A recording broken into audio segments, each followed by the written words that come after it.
మాతృదేవోభవ, పితృదేవోభవ. నేను మీ శ్రీధర్.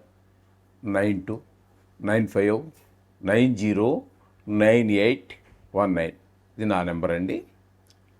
మీకు ఏమైనా డౌట్లు ఉన్నా, వ్యక్తిగత జాతకాలు రాయవలసి ఉన్నా, ఇంకా అది గోచారం గురించి ఇంకేమో అడగద్దండి. ఎందుకంటే చాలామంది దీని గురించి నాది పలానా పేరండి, ఏ మీన రాశికి ఎలా, అవే కదండి మరి చెప్తున్నాం. అవి ఒకసారి చదువుకుంటే సరిపోతుంది. అది పెద్ద సమస్య కాదు. మీ ఊరిలో దగ్గరలో ఉన్నటువంటి గుడి పూజారి గారిని అడిగినా, ఏ పురోహితుడిని అడిగినా, పురోహితులు అక్కర్లేదండి దీనికి. చాలామంది బయట వాళ్ళు కూడా అనేక పనులు చేసుకునే వారికి కూడా ఈ రాశి మీద ఫలితాలు, రాశి ఏ రాశికి చెందుతుంది అనేది చాలామందికి తెలుసు. అందుచేత దానికోసం ప్రత్యేకించి ఫోన్ చేసి దయచేసి మమ్మల్ని ఇబ్బంది పెట్టకండి. మీ వ్యక్తిగత జాతకం తెలిస్తే మీకు సమస్య ఏంటనేది బయటకు వస్తుంది. దాని గురించి అయితే మాట్లాడండి, నేను మాట్లాడతాను. మీకు సిద్ధంగా ఉంటాను రెడీగా. అంటే కొన్ని సందర్భాల్లో ఫోన్ ఎత్తకపోయినప్పటికీ, నేను ఏదైనా పనిలో ఉండి ఎత్తకపోయినా, ఏదైనా కొన్ని కారణాల వల్ల ఎత్తకపోయినా, చూసిన తర్వాత అయినా మీ ప్రశ్నకి నేను సమాధానం చెప్పగలవాడను అయ్యా. అందుచేత దయచేసి రాశి ఫలితాల గురించి కానీ, మీ అక్షరం మీ పేరు చెప్పి ఏ రాశి, అది చిన్న సమస్యలు అండి. అవి మీకు ఉన్నంత తీరికగా, అంటే మీకు అంటే అల్లంత తక్కువగా కాదు, ఒక్కోసారి మీకు తీరిక ఉండదు, కానీ మాకు ఎప్పుడు బిజీగానే ఉండే మనుషులం కాబట్టి అది మీరు అడిగింది చిన్న ప్రశ్నే, కానీ మాకు చాలా పెద్ద ఇబ్బంది అండి. ఎందుకంటే ఇంపార్టెంట్ పనిలో దేనిలో ఉంటాము. అందుచేత దయచేసి రాశి గురించి అడగద్దండి. మీ పేరు రండి నాదని చెప్పేసి కూడా అడగద్దండి. ఇప్పుడు మనము జూన్ నెలలో రవి సంక్రమణం గురించి, అంటే వృషభ రాశి నుంచి మిథున రాశిలోనికి ప్రవేశిస్తూ ఉన్నారు.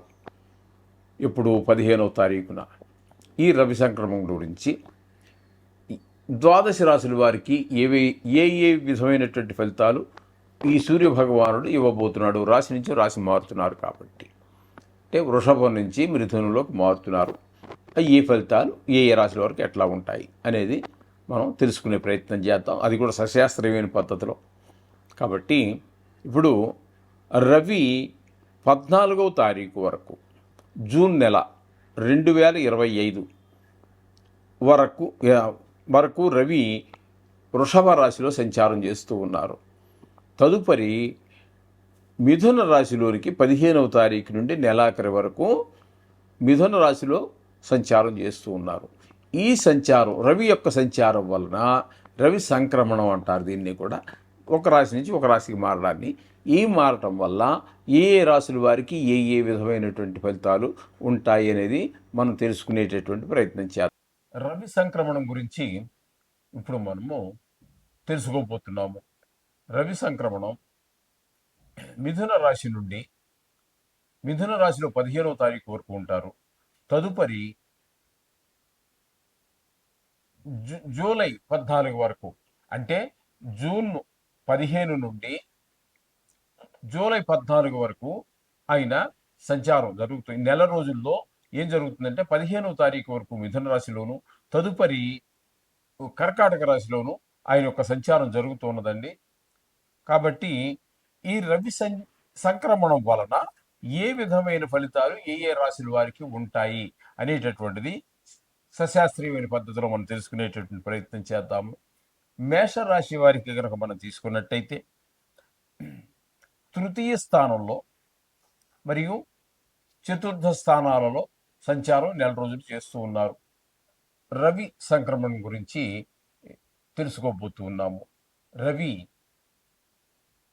వృషభ రాశి నుండి మిథున రాశిలోనికి 15వ తారీఖు జూన్ నెలలో ప్రవేశించి జూలై 15 వరకు కూడా ఆయన మిథున రాశిలోనే సంచారం చేస్తారు. అంటే ఒక నెల రోజుల పాటు జూన్ 15 నుండి జూలై 14 వరకు ఆయన నెల రోజుల పాటు మిథునంలో సంచారం చేస్తుంటారు.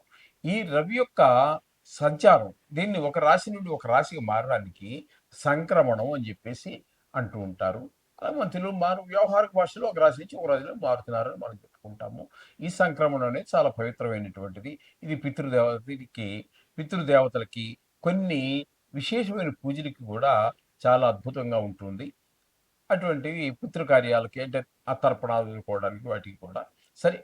ఏమైనప్పటికీ ఇప్పుడు మిథున రాశిలో ఒక నెల రోజుల పాటు ఆయన సంచారం చేస్తూ ఉన్నారు కాబట్టి ఈ నెల రోజులు వారికి మనకు వచ్చేటటువంటి ఫలితం ఏ విధంగా ఉంటుంది అనేటటువంటిది ఏ ఏ రాశుల వారికి ఏ విధంగా ఉంటుంది తెలుసుకునే ప్రయత్నం చేద్దాం. ఇక వృషభ రాశి వారికి గనక మనం రవి సంక్రమణం గురించి చెప్పుకోవాల్సి వస్తే వృషభ రాశి వారికి ద్వితీయ స్థానంలో రవి యొక్క సంచారం జరుగుతోంది. ద్వితీయ స్థానం అంటే వృషభం నుంచి మిథునము రెండో స్థానమే అవుతుంది కాబట్టి ఇక్కడ రెండవ స్థానంలో సంచరించేటప్పుడు రవి ఏ విధమైన ఫలితాలు ఇస్తాడు? శుభ ఫలితాలా, అశుభ ఫలితాలా? శుభ ఫలితాలు అయితే ఏ విధమైన శుభ ఫలితాలు ఇస్తాడు? అశుభ ఫలితాలు అయితే ఏ విధమైనటువంటి అశుభ ఫలితాలు ఇస్తాడు అనేటటువంటి విషయాన్ని మనకి శాస్త్రకారులు చెప్పిన విషయాన్ని మనం ఒకసారి తెలుసుకుందాము. నేను చెప్పేది ఏముండదండి, శాస్త్రం చెప్పిందే నేను చెప్తాను. నాకు ఓన్గా చెప్పేటటువంటి సొంతంగా నాకు నేనుగా చెప్పేది ఏమీ లేదు, ఉండదు. ఎవరన్నా చెప్పినా కూడా అది మన వల్ల సాధ్యపడేటటువంటి విషయము కాదు. ఋషీశ్వరులు చెప్పిందని ఎవరు చెప్పినా చెప్పాలి, అంతేగాని నా నా నా పైత్యాన్నో నా కవిత్వాన్నో చెప్పడం కాదు. కాబట్టి ఇక్కడ వృషభ రాశి వారికి ఏం చెప్తున్నారు, శాస్త్రం ఏమి చెప్తోందయ్యా అన్నట్టయితే, హీనత్వం దుష్ట సంసర్గో మనస్తాప శిరోవ్యధ నిష్ఫలం కృషి వాణిజ్యం విత్తరాశిగతే రవౌ. విత్తరాశిగతో రవి అంటే విత్తరాశి అని దేన్ని అంటారంటే రెండవ స్థానాన్ని విత్త స్థానము అంటారు, ధనస్థానము అంటారు, కుటుంబ స్థానము అంటారు.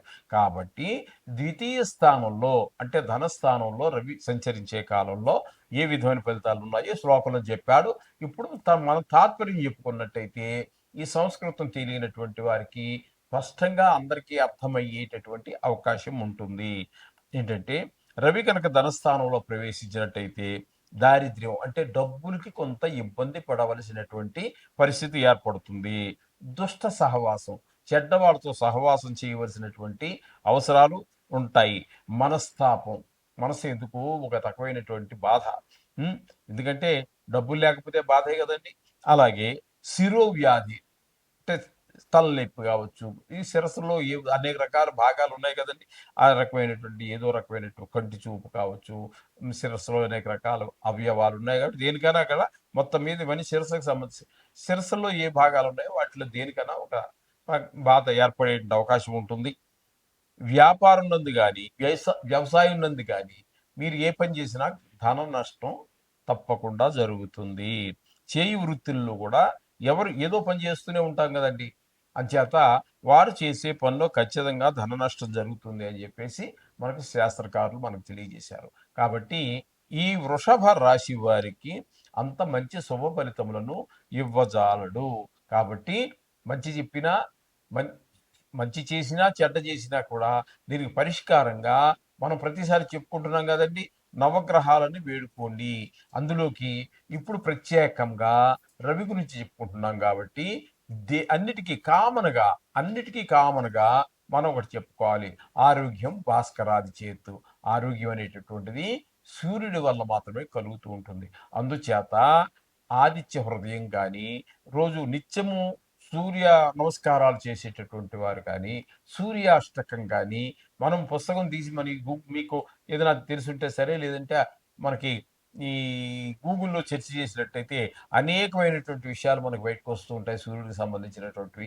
నిత్యం వాడుకలో మనకు ఉండేటటువంటి వాటి గురించి మనం చెప్తున్నాం కానీ ఎక్కువగా ఇంకా చాలా ఉన్నాయి. అందులో ఏ ఒక్కటి మీరు రివ్యూ చేసినా లేదు, నవగ్రహ మంత్రాల్లో కూడా మొదటిది అదే కాబట్టి అది చేసినప్పటికీ కూడా రోజు ఆయన స్మరించడం ద్వారా ఆయన యొక్క తీవ్రత, మన మీద ఉండేటటువంటి తీవ్రత, దృష్టి తీవ్రత అది దాన్ని తగ్గించి మనకి సంతోషాన్ని, ఆరోగ్యాన్ని, ఈ ధన